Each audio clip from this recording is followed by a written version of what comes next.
Well, how was that? I mean, nice seeing some kids from your old school. I mean, I always get scared when I meet teachers. Are you the same when you meet teachers?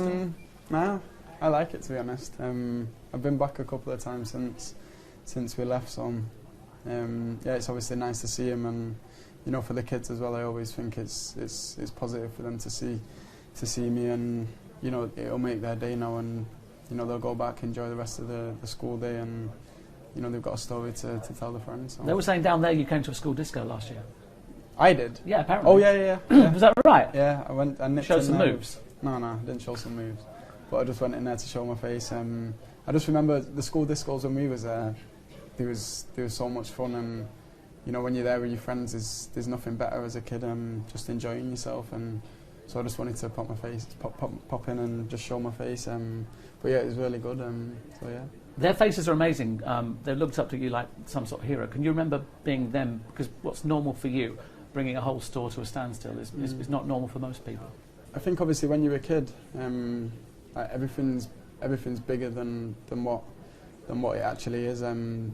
But it's all part of growing up and maturing. But yeah, it's obviously nice for me to sort of use the platform that we've built to try and help people, and also show the kids what they can become, because I know for that school, from where a lot of them live, there's not many opportunities there. So you know, it's important to show them like I'm someone that's come from the same background as them. Some of them were saying like some of the brothers, we used to play football together, and just little things like that, things that connect me to them, and for them it's huge. And you know, for me it's about understanding that and just showing them positive things, and you know, the right way that they can go about things. I was talking to your mum about Fletcher Moss, because my son's played for Wilmslow. We always knew if we went to Fletcher Moss it was going to be a hard game. The kids were always going to be bigger. If you got a result against them, you knew you were doing well. Yeah, Fletcher Moss have always, you know, they've been in a good position, and for me it's just the way that they dictate the training sessions. It's so much fun, and I always say that when you're a kid, if something's not fun, you can't be your best. But you know, if something's fun, you never know how good you can become, and I think Fletcher Moss hold them values like quite strongly. And you know, there's been times when I've been back just to watch some of the training sessions, and for me that's what I see. I just see a bunch of kids playing football, doing what they love, and just really enjoying themselves. And your mum was like me, she's got backache standing on the touchline being cold. Can you remember that? Because hopefully my sons will as well, but she was saying that, you know, she's been freezing watching you play. She's been up and down everywhere. My mum, my brothers, my sisters.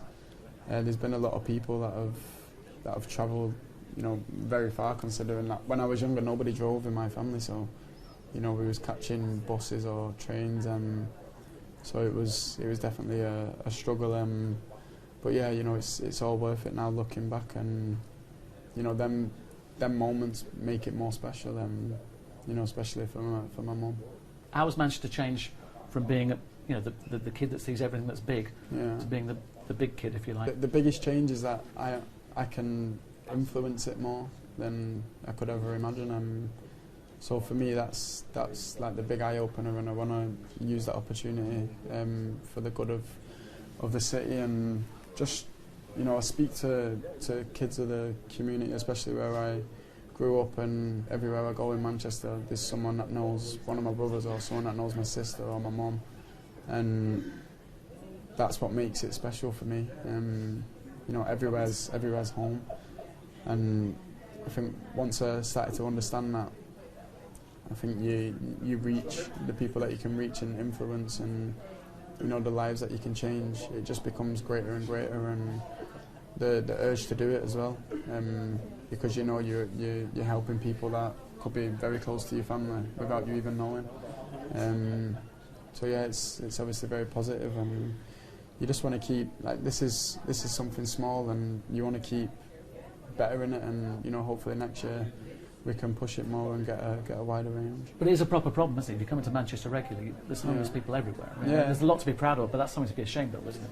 Yeah, it's. I remember when I was young, we used to get a bus into town and out of town, to get to Salford where we trained. And between the two bus journeys, you'd have to walk through the centre. And we do this 2 or 3 times a week. And sort of as a kid, you'd you'd see it, but you wouldn't quite understand it. And then just as I've got older, it becomes more of a serious problem. And then I got a little bit older again, and you start to, you put yourself in a position where you can actually help them. So for me, it was a no-brainer. This was the first thing that I wanted to do, just because of how much I've seen it around me. And even if you can make a little difference, it's better than nothing. This is definitely something that I've been looking forward to doing, and now that it's started to work, and it's influencing people to come and drop off the boxes, and whatever they can drop off is a big help to the people in need. So yeah, it's definitely a better way of doing things. And we were talking about being proud of Manchester. I remember being in Stockholm, of course, for the Europa League final. 2 days after what happened here, I was devastated, and my family wanted me at home, and I guess the same was for you and the guys in the team. It was tough. Even the players that weren't English in the team, they can feel it because they've been in Manchester for so long.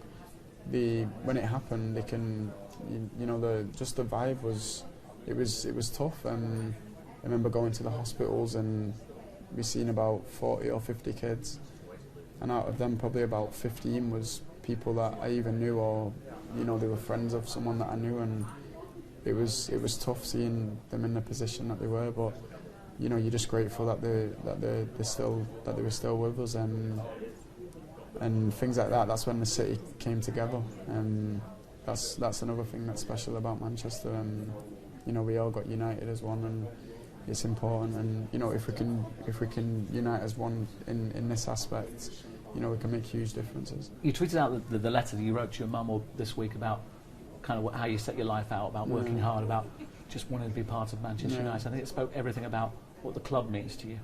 Yeah, I spoke a lot about Manchester being a family, but the club is one of the biggest families I've ever seen. And I think other clubs, they don't have that sort of atmosphere, and it's something that will never leave. And once you get it, it's important to hold on to it. That's why you always see when players come to United, it could be 2 years or a year, 3 years, whatever it is, but they feel part of this big sort of project and club. And once they've been to United, it never leaves your blood. And for me, that's the first thing that I seen about the club when I was literally about 9 years old, and the way everyone was connected throughout the club, it's special. Can you still remember when Louis said, "I want you on the bench"? Yeah, it was obviously a special moment. I think I'd only had a couple of training sessions before that with him, and then the first goal, clearly that sets you on your way, doesn't it? The first 2 goals, as it was. Yeah, that sort of sets you on your way, as you say. But as soon as that game was done, I was just looking forward to the next game. And I think when you're that young, that's all. We had a lot of games at once, and that was important for me, because whether you had a good game or a bad game, there was always a chance in 3 days' time to have an opportunity. But yeah, it was an exciting time. And when it came down to sticking with Ollie and talking about a new deal in July, no hesitation whatsoever, because no hesitation. The club means to you. Yeah, and for him as well, I could see where his head was at and where he wanted the club to be. And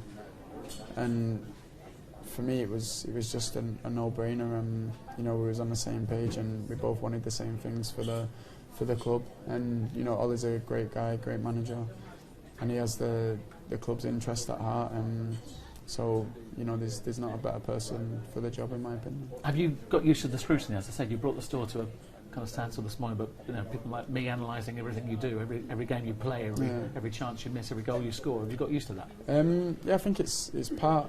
It's part of the game now, and whichever direction the game goes in the future, there could be more of it, there could be less of it, but it's part of the game that we all love. So it's important to, you just embrace it, and all these little bits add up to the, when you do score a goal, all these little bits make it that little bit more special. And I think for me, you just embrace the situation that you're in.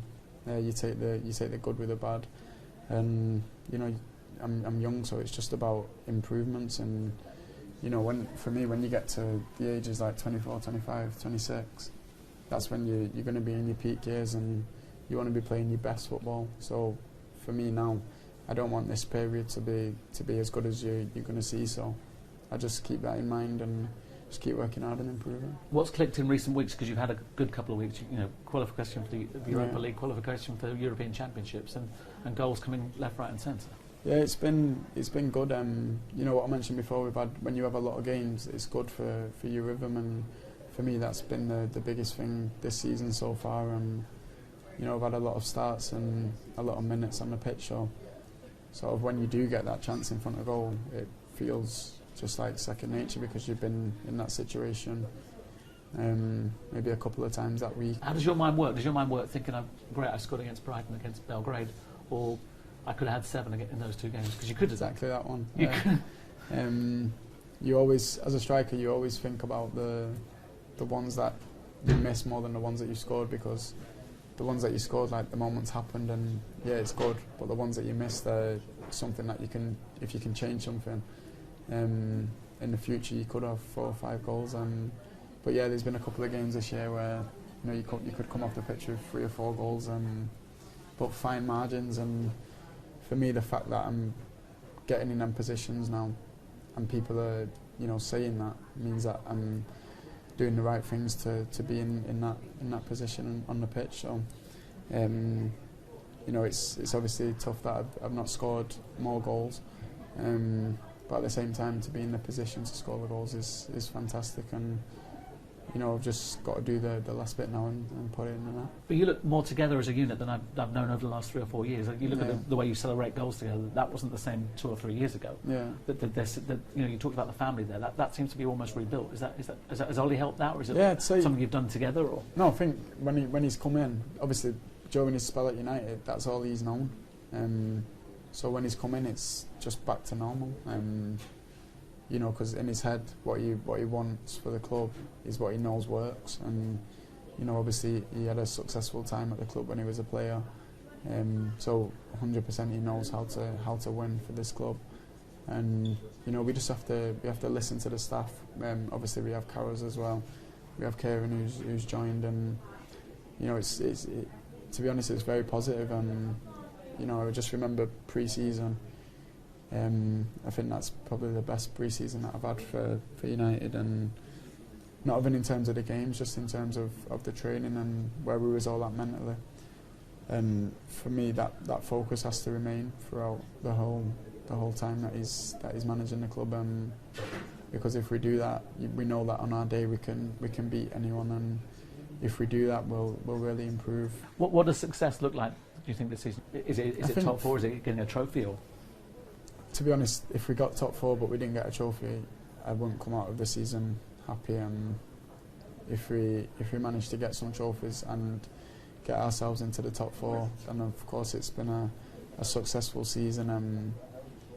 And for me, it's about just putting markers down for what we can do in the future, because we know that this period, it's not going to change overnight. He's not going to get what he wants overnight, and in terms of what he wants out of the players and stuff like that. So we have to buy our time and sort of just be patient, and just as long as we keep working hard and we believe in what we're doing, which I think the team do 100%, and I think we'll be fine. But yeah, for me, Man United have always got to chase trophies, and you know, I think it's been maybe 18 months now since we had our last trophy, so you know, it's been a while. And best goal so far? Is it the free kick against Chelsea? Is it the goal against Kosovo? Or is it? I wonder if it's your back heel to Martial at Norwich, because that was perhaps the best team goal. Yeah, that was the best sort of interlink, and them goals hold huge importance. And when you get one of them, you can see. I'd say from that game, we've improved a lot in terms of partnerships and the front three with the midfield players. So you can see when you do it right. You know, it does a lot for you as a player. But obviously, when you can do it right on a training pitch, but when you do it right in a game, it has a huge value to it. So yeah, that game was good. But for me individually, I'd probably say the Liverpool game. Significance. Yeah. For me, it was obviously a big game, and it was a game that I believe we should have won. We didn't quite get over the line, but like I said before, we was in the position to get over the line. You know, that game could have been 2 or 3-0 to Liverpool, like probably what people expected. But you know, we came out as a Man United team and done our best on the pitch, and you know, we was unlucky in the end. And obviously, to score the goal against Liverpool is always a great feeling. We want more with our moments, though, and that's what we're hungry for as a team. And so, you know, hopefully we can do that. Last question: what does the Rashford family Christmas look like? Because I know, loud and proud, I imagine, because of the way they are. Yeah. But also, it's difficult because you have games on Boxing Day. So how does that all work? And are there lots of people there? There is quite a lot of people. I have quite a big family, so it's just, for me that just the timings was a bit different. But when I was younger, my brother always used to say to me, you know, enjoy Christmas now, because if you get to where we want you to get to, you know, you're not going to have a Christmas. And I just always used to laugh it off. But you know, it's real. You have to have Christmas dinner earlier than everyone else, because obviously you have to train on Christmas Day. But you know, the club obviously support that, and they want you all to spend time with your family. So they move training back sometimes, and you can have sort of like until 3 o'clock or something, 4 o'clock to be with your family, which is, you know, time's precious, and you know, it's special. Is that the hardest present you have to buy though for your mum? Because I know I can't get my parents presents right ever. Yeah, it's tough. But you know, to be fair, she's happy with what you get her. She's very grateful. Obviously, as a family, we're a family that we didn't have much when I was younger, and obviously when they was younger. So to be in the position that we're in now, everything, like, you're happy to get anything that anyone gets you, and I think they're the values that have stayed throughout this period of success for me, and you know, you never want that to change.